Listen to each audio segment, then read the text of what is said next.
WARD dollar sign, nigga. NAYIMED.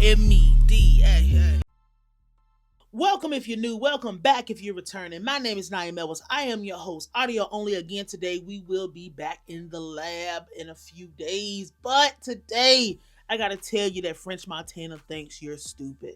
See, French Montana is relying on the fact you don't know anything about streaming. French Montana is relying on the fact you don't know anything about publishing.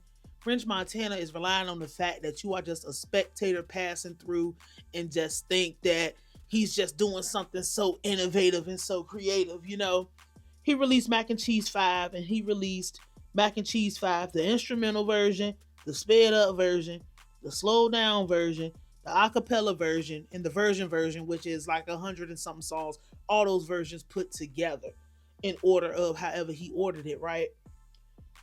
If y'all didn't know, so let me just tell you this.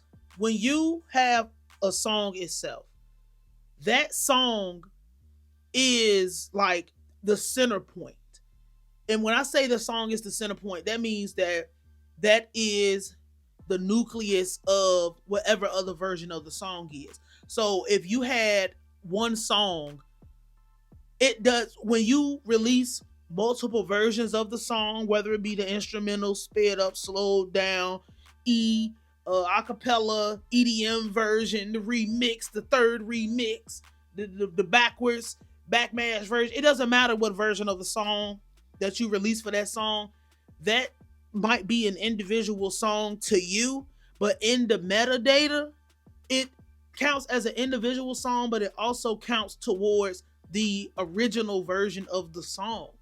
So what French Montana does is, and I've seen Lotto do this, and I also saw Meg Thee Stallion do this. I think it's disgusting. I think it's a way that people are trying to boost their numbers because streaming is not lucrative if you don't own 100% of the streaming. Like, you would have to be Taylor Swift or Drake or somebody, or one of the Weeknd or something, to be somebody who actually is getting some type of check. And I've already told y'all that, you know, register your publishing, register your music, because at the end of the year, when you do not register your music, you do not register your songs, the top artists get to split all your money that you don't collect. So make sure you do the right thing by yourself. You know, protect yourself, get your bread. I don't care if it's $1 or a penny. It belongs to you. You just fuel and air Drake and air Taylor when you don't do that. Just had to throw that in there just in case, you know, musicians is listening to this. When French Montana and all these other people put these multiple versions, that I've done multiple versions of songs, but I never did break the song down to the bare bone element like you. And it's like, it sounds like it's creative.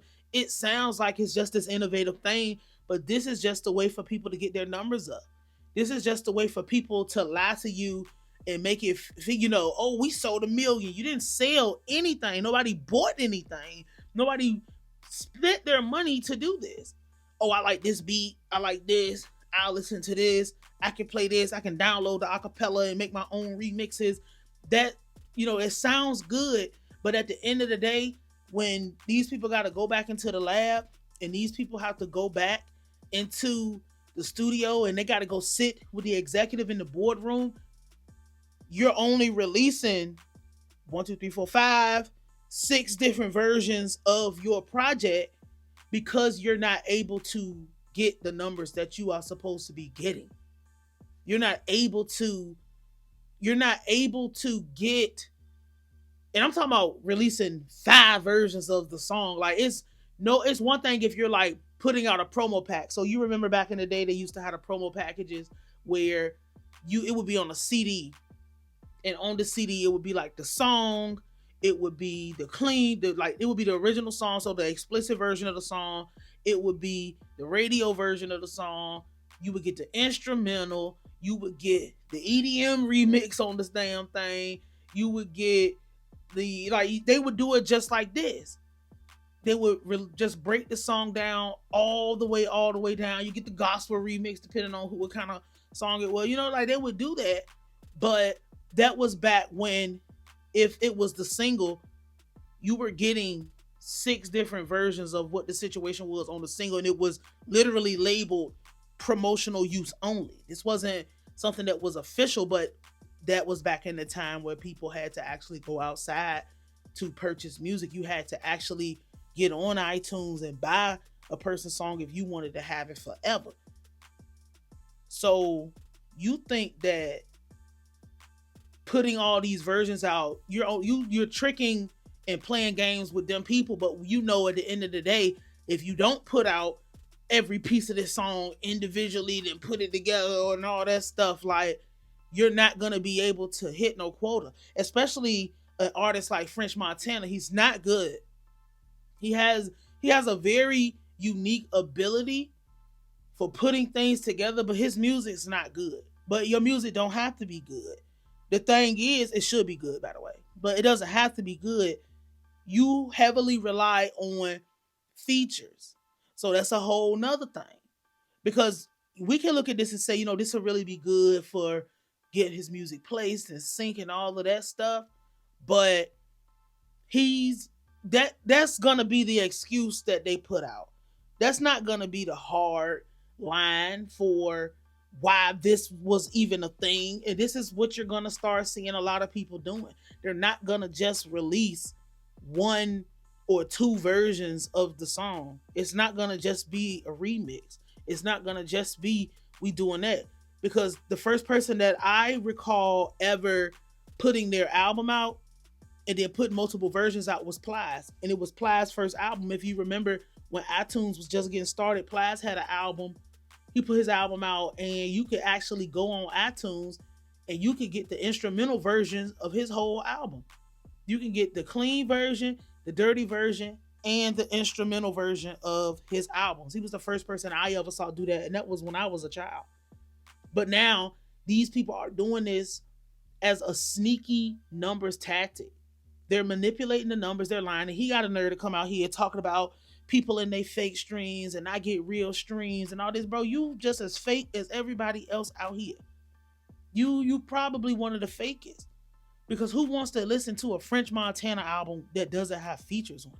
He's more like I want to say like a DJ Khaled, but I can't even really say that because at least DJ Khaled can put good songs together. I feel like he's a money laundering like type of tactic for the labels, bro, because it's no way.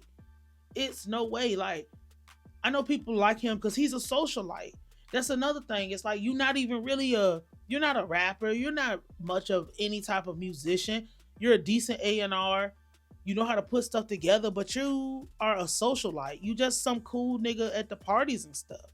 So telling us and trying to manipulate us into believing that, oh, this was just this brand new brilliant plan. No, bro, you're a liar like everybody else a liar. You're a fraud like everybody else is a fraud. And you're playing with the numbers like everybody else is playing with the numbers. Straight up and down. I ain't even gotta say nothing else about it. You're a fucking liar. You're a fraud and you're playing with the numbers. That's the only reason you did this. You didn't do this for no other reason but to manipulate the system. Because it's over. That's not a viable mean of making money. It's not a viable mean because y'all, especially somebody like French who came from the physical era of DVD and knowing how important it was to actually sell physical product, knowing how important it was to go directly to your consumer. Y'all have taken y'all careers and third partied out everything so much. They came up with the plan to just completely eliminate you and completely annihilate your economy while still making you a slave to the system. You don't have how do you not have a say in how your music is put out to the world? You have to come and stream this. You have to, and then they're not even paying you what you're supposed to be paid. And then you sign, so you definitely not getting no money. So it's like not from that. You're not getting what you're supposed to get. It might be more than what a regular person rapping get, but you ain't getting your fair share. At least a person that's regular and rapping is getting 100%. You getting half of 1% of something you had to put all the work into. You had to pay for out your pocket. You had to do all of this stuff. So now they just all coming up with any type of way they can do this. Y'all allowed them to take our economy away from us. And you came from mixtapes. You came from outside. You came from the physical world. And now you have to bow down and play manipulative games in the metaverse with these people because they're telling you that what you doing don't work. What you doing is not working, even though you allowed them to destroy the system. You old enough because I remember you. So now y'all just doing it's always some type of conformity. Remember how fast Dolby Atmos or whatever they call it, how fast it came in and people was online telling you you ain't on Dolby Atmos, you ain't doing shit. Bro, that shit crashed and fucking burned. People didn't know what the fuck that was. Nobody even talking about that shit right now. And that just happened. See what I'm talking about? They all do the same shit. They all come in. There ain't nobody just straight up and down telling you, man. They just come in and say what the fuck they want to say. And they try to make trends because of exclusivity. They're trying to maintain that, but there is no more exclusive. Exclusive is I go directly to my customer. I talk directly to my audience. That's it. I don't have the need. If I cross over, I cross over. If I don't, I don't. There is really no need for me to play games if I know that you're going to come and I'm going to keep it real with you and you're going to support me. But when you're a part of somebody else's system, you have to do what they tell you to do. You have to do whatever you have to follow and play the game. Otherwise, you're out of here. French Montana absolutely thinks you're stupid. These people are not creative. Like, come on, bro. Like, come on. Like, no. He's playing the game. He's running the play. That's all I gotta say about it. Nayimedward $, nigga. Nayime.